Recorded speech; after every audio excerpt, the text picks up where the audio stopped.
The colony of Rinmar stretched across the horizon like a stubborn scar carved into the alien soil.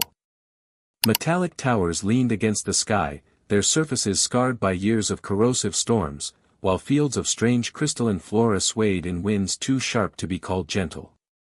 Life here had never been easy, but for the settlers who had chosen, or been forced, to live on this fractured world, hardship had long since become routine. Among them walked Kalen Dross, a young mechanic with dust perpetually clinging to his clothes. He had grown up among broken turbines and repurposed mining drills, learning early how to make old machines survive just one more season. It wasn't glory he sought, nor riches, just survival, the unromantic kind where a single working water pump meant life for hundreds of souls. Rinmar's skies burned faintly violet at dusk, casting strange hues across the settlement. That was when Celera Vane would appear. Her hair a cascade of fiery red, impossible to miss against her cool gray skin. She moved with a stillness that was disarming, her presence drawing stares not because she tried to command attention, but because she simply could not fade into the background. Celera was not born of human stock, she belonged to the native lineage of Rinmar, a people shaped by millennia beneath the heavy winds and crystalline terrain. Relations between humans and her kind had always been brittle, a negotiation of survival rather than trust. Old treaties bound them together, but time had eroded much of their goodwill. It was only necessity, water, food, shelter, that kept them from open hostility. Kalen had first met Celera in the engine sheds, a place where few of her people dared step. She'd come not to offer help but to warn. The machines, the fields, the very foundation of the settlement was trembling under unseen strain. The ground remembers, she had said with her voice low, as if speaking to the walls themselves. Kalen had laughed then, not out of cruelty, but from exhaustion. Everyone knew the ground on Rinmar shifted constantly, sometimes swallowing whole outposts overnight. What could anyone do but endure? But the unease in her tone lingered with him, like grit beneath the skin. Days passed. Supplies dwindled. Rumors spread of shadowed figures at the colony's edge, neither human nor native, scavengers who preyed upon weakness. The settlement council gathered to discuss fortifications, their voices sharp, distrust heavy in every glance exchanged between human and native representatives. Kalen attended only because his mentor had insisted. Mechanics often found themselves conscripted into repairs before debates ended. Celera sat across the hall, unflinching under the weight of dozens of human eyes. Her presence unsettled them, though none dared voice it openly. Her red hair caught the torchlight like a banner of flame, her gray complexion giving her the aura of carved stone. She spoke calmly. Warning of deeper movements in the soil, of vibrations felt in the crystal fields where her people still wandered. The ground is not merely restless, she said. It is waking. Laughter rippled among the settlers, bitter and nervous. Some dismissed her words as mysticism, others whispered that her kind had always longed to see the humans driven out. Kalen, however, remembered the seriousness in her eyes when she'd spoken to him in the sheds. That night, as he walked home through narrow alleys lined with rusted piping, he heard the low groan of shifting stone. The ground trembled beneath his boots, subtle yet undeniable. Windows rattled. Distant towers creaked. A child screamed somewhere in the darkness before a mother hushed them quickly. Then silence. By morning, a quarter of the outer fields had collapsed into a jagged sinkhole. Crops were lost, equipment buried, and several workers vanished without trace. Panic simmered. The council accused Solara's people of sabotage, muttering of old grudges and whispered conspiracies. Patrols were doubled, and trust frayed into threads thin enough to snap. Kalen found Celera again by the sinkhole's edge, staring into the abyss as wind howled up from its depths. "It isn't us," she said before he could speak, her voice cutting through the noise like tempered steel.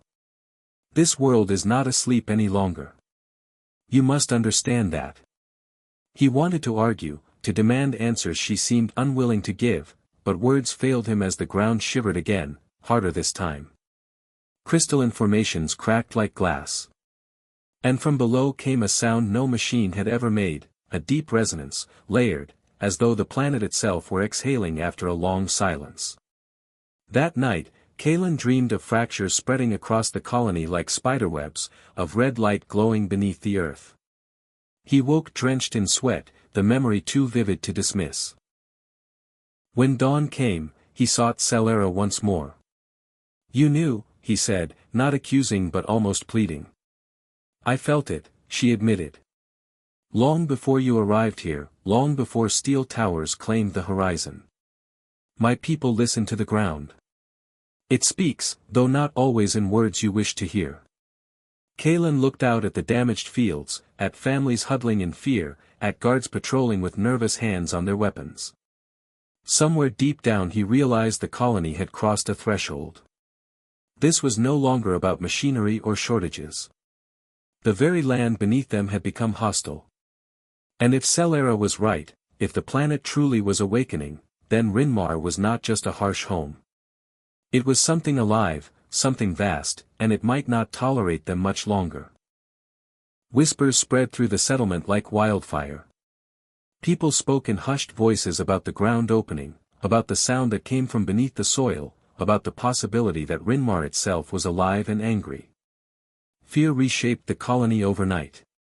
Families locked their doors earlier, patrols were doubled, and the council grew more divided with each argument.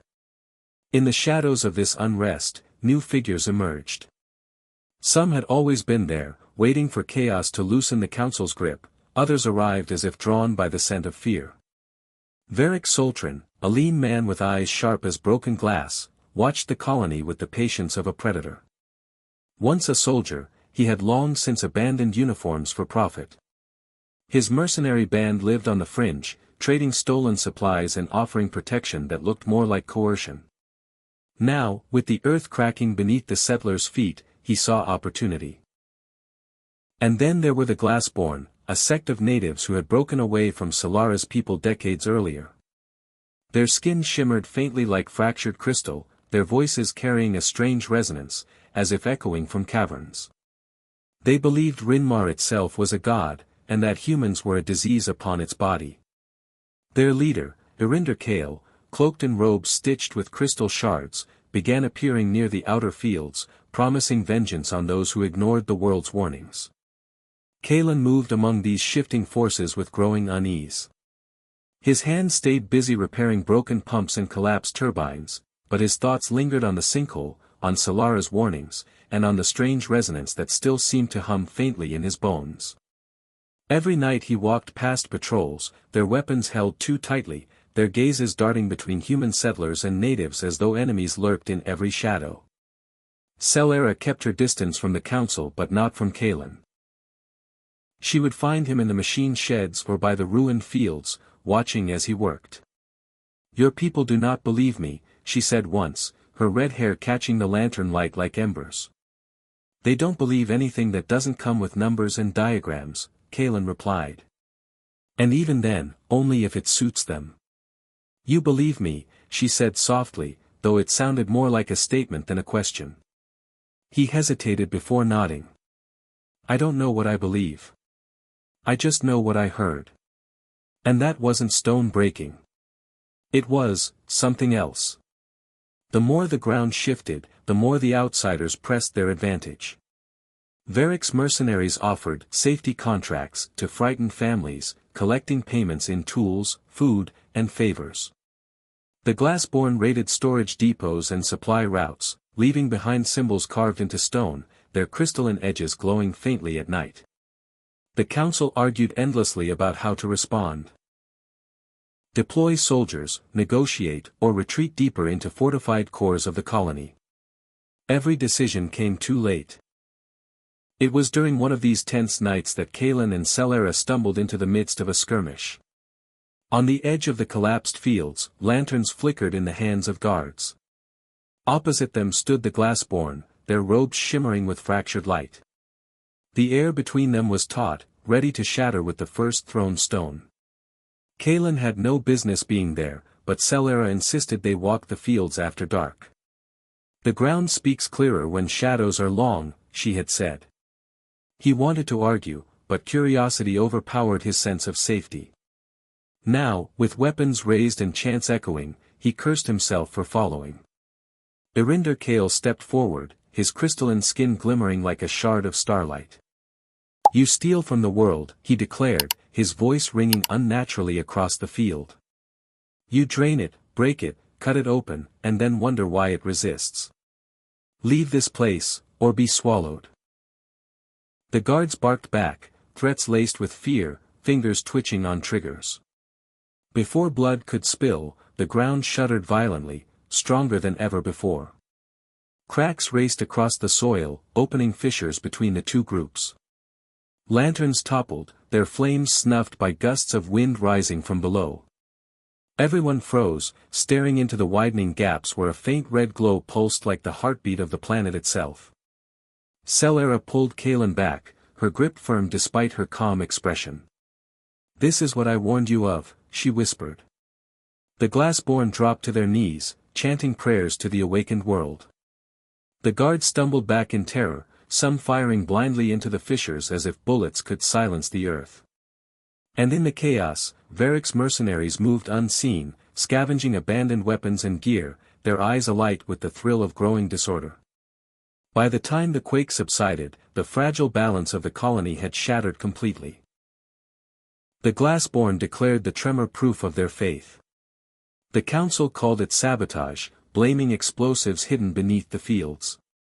And families who had nothing to do with either side whispered that perhaps both were wrong, that perhaps Solara's quiet warnings were the only truth left. That night, Kalen sat across from Celera in the dim light of his workshop. His hands shook as he tried to repair a damaged sensor, the pieces slipping between his fingers. "Why are you still here?" he asked finally, his voice breaking the silence. "You could leave. You could go back to your people, away from all of this." Her gray skin seemed almost luminous in the flickering light, her red hair falling loose around her face. She met his eyes without flinching. "Because this isn't just about your colony or mine. If Rinmar is waking, it will not choose sides. It will decide for us all." Kalen swallowed hard, the weight of her words sinking deep. Outside, the wind howled against the walls, carrying with it the sound of distant chanting, the crack of gunfire, and the faint, impossible hum of something vast beneath their feet. The treachery came quietly, almost invisibly. No one saw it at first, not even Kalen or Celera.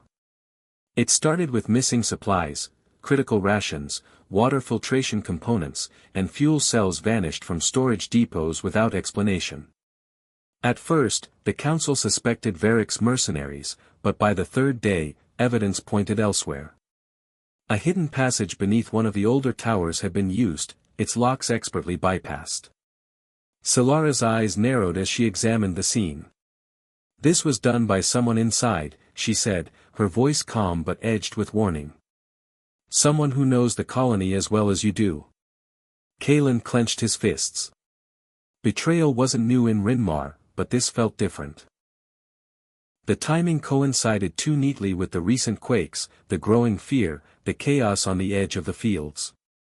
It was designed not just to steal but to destabilize. Rumors ran rampant. Whispers named Varric, members of the council, even some of Kalen's closest friends. The sense of paranoia grew, infecting every corridor, every crowded market, every patrol. Trust became a currency rarer than water, more volatile than the unstable soil beneath their feet. Then, during a routine patrol of the outer perimeter, Kalen and Celera discovered the truth. Varric's mercenaries were indeed involved, but they were acting under coercion. A third party, masked in secrecy, had offered them incentives and threats both, manipulating the already tenuous loyalties of those who lived for survival alone. And worse, this third party seemed intimately aware of the colony's defenses, knowing precisely which walls were weak, which machines could fail at the worst possible moment. Kalen's jaw tightened.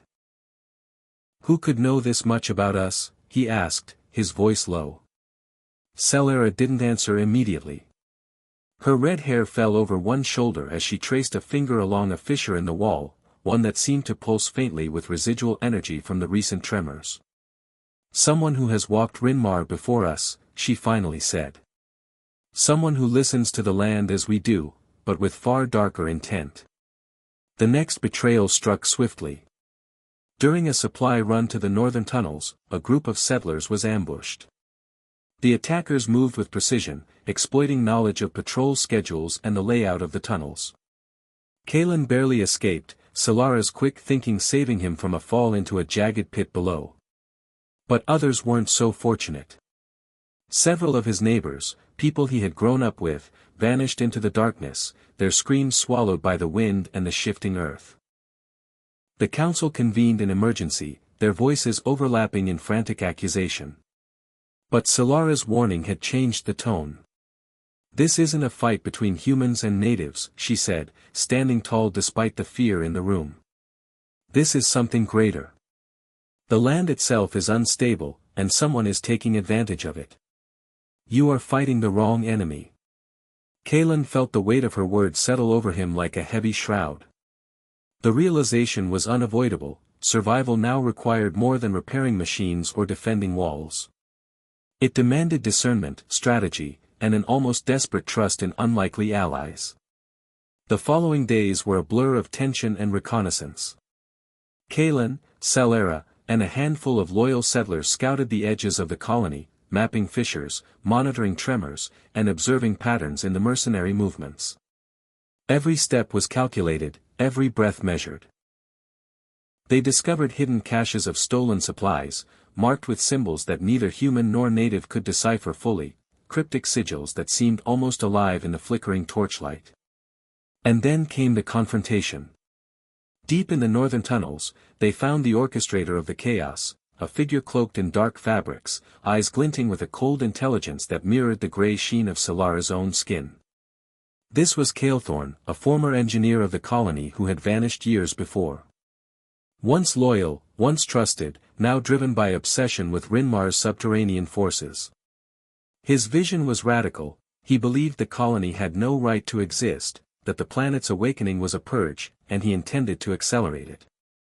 Words were exchanged in tense silence. Kalen demanded answers, Solara warned of the risk, and Kalethorn smiled, a slow, deliberate curl of lips that revealed his fanaticism. "You do not see it yet," he said. "Rinmar does not forgive. It does not forget. It will cleanse itself, and I am merely its instrument." Betrayal had fractured the fragile unity of the colony, leaving its inhabitants vulnerable not only to each other but to the very world beneath them. Every decision Kalen made from that point onward had consequences that could ripple across the settlement. Every alliance was temporary, every promise precarious. By the time they returned to the surface, the northern tunnels had begun to collapse further, sending dust and debris into the air. Kalen and Solara emerged shaken, their resolve hardened. They understood now that survival was not a matter of endurance alone, it demanded courage, foresight, and a willingness to sacrifice for the greater whole. At the edge of the colony, they paused, staring at the horizon where red light shimmered faintly beneath jagged fissures. The tremors continued, the whispers of the earth persistent. They were outnumbered, outmatched in experience, and surrounded by danger both seen and unseen.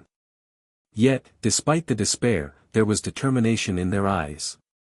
They would face the trials ahead, not as isolated individuals, but as a bond forged in fire, tremors, and betrayal. The final confrontation began before the first rays of dawn could soften the jagged horizon.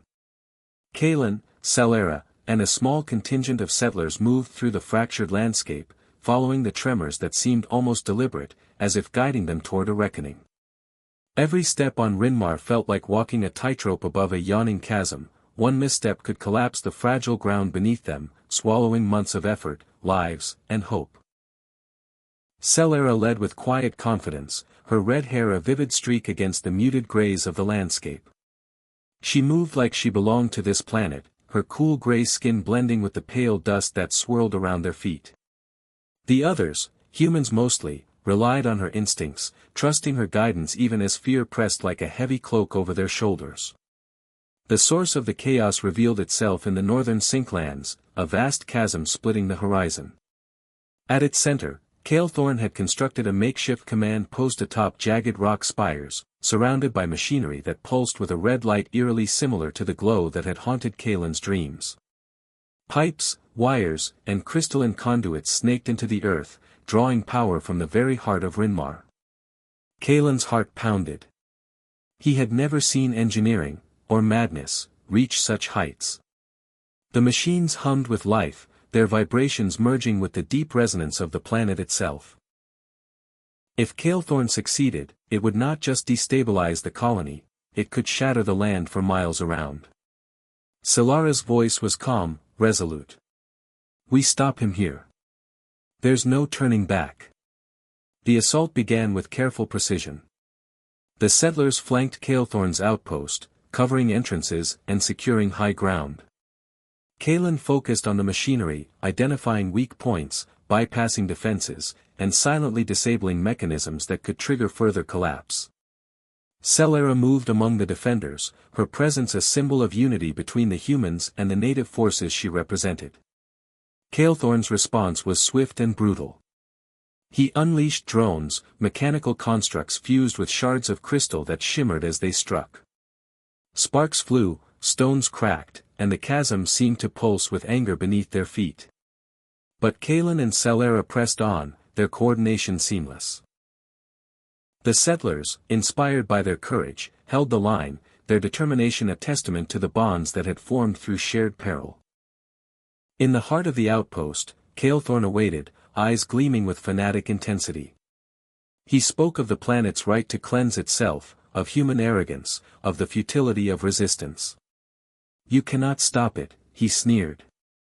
It will devour all you know, all you love. Kalen stepped forward, wrench in hand, heart hammering with resolve.